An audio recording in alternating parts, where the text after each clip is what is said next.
Les mondes antiques. Nous sommes dans l'Antiquité. Pendant l'Antiquité, la France s'appelait la Gaule. Elle était habitée par les peuples de la préhistoire, mais aussi par des peuples venus d'Asie et du centre de l'Europe qui viennent s'installer. Ces peuples venus de l'Est sont les Celtes. Des Grecs sont aussi arrivés par le sud de la France. Ils y ont fondé la plus ancienne ville du territoire, Massilia, qui est aujourd'hui Marseille. Petit à petit, ces peuples se mélangent et ne font plus qu'un. Les Romains les nommeront plus tard Gaulois. Les Gaulois constituent l'ensemble des peuples habitant la Gaule. Ils parlent la langue des Celtes mais écrivent avec l'alphabet grec.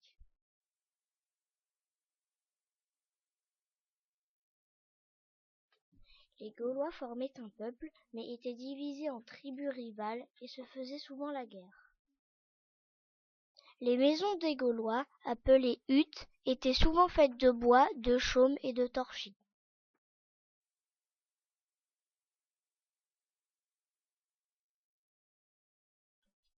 Les Gaulois construisaient aussi des oppidums. Ce sont des espaces fortifiés où nous pouvions se réfugier en cas de danger. Dans la société gauloise, on distingue 3 catégories. Il y a les druides, les guerriers et les gens du peuple. Les druides s'occupent de la religion. Ils forment aussi les jeunes et sont chargés de l'éducation. Les guerriers, souvent des nobles, ont avec eux une troupe de compagnons et font la guerre. Ils ont des chars tirés par des chevaux et combattent avec de longues épées. Les gens du peuple, quant à eux, se mettent au service des nobles. Les Gaulois sont un peuple d'agriculteurs et d'éleveurs. Ils cultivent des céréales, blé, orge, millet, avoine, des légumes, des plantes. Ils élèvent de la volaille, des vaches, des chevaux, des porcs, etc. Parmi les Gaulois, on trouve d'habiles artisans, forgerons, tisserands, qui fabriquent des choses incroyables comme des pièces de monnaie, des épées et leurs fourreaux, des casques en bronze, des poignards en fer et des bijoux. La Gaule était un pays riche grâce au commerce.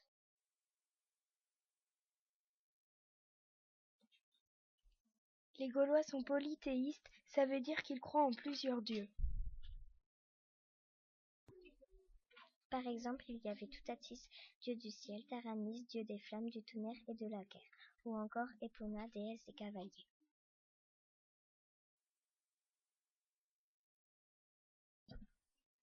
Tous ces dieux étaient respectés par les Gaulois et c'étaient les druides qui apprenaient aux Gaulois comment prier et les respecter.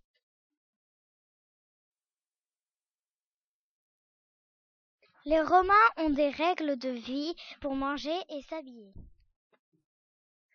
Les Romains sont habillés avec des toges.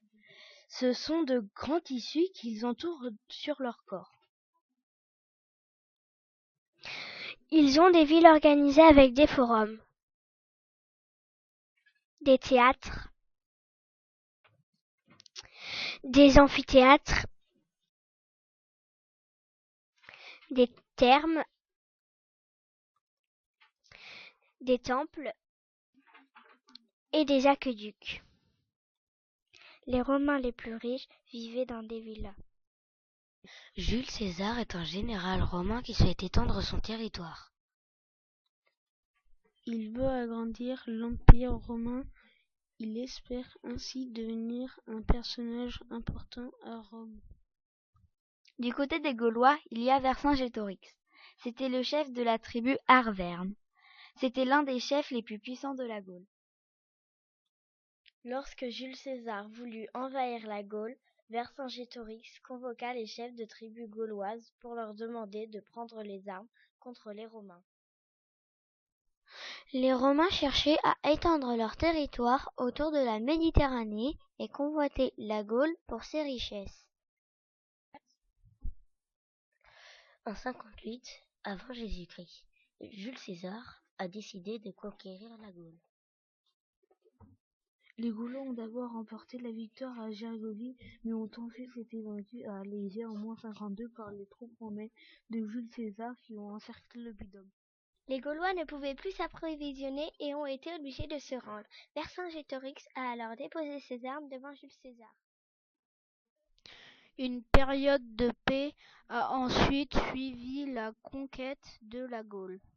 On l'appelle la Pax Romana. Jules César a séparé la Gaule en 4 parties, appelées provinces.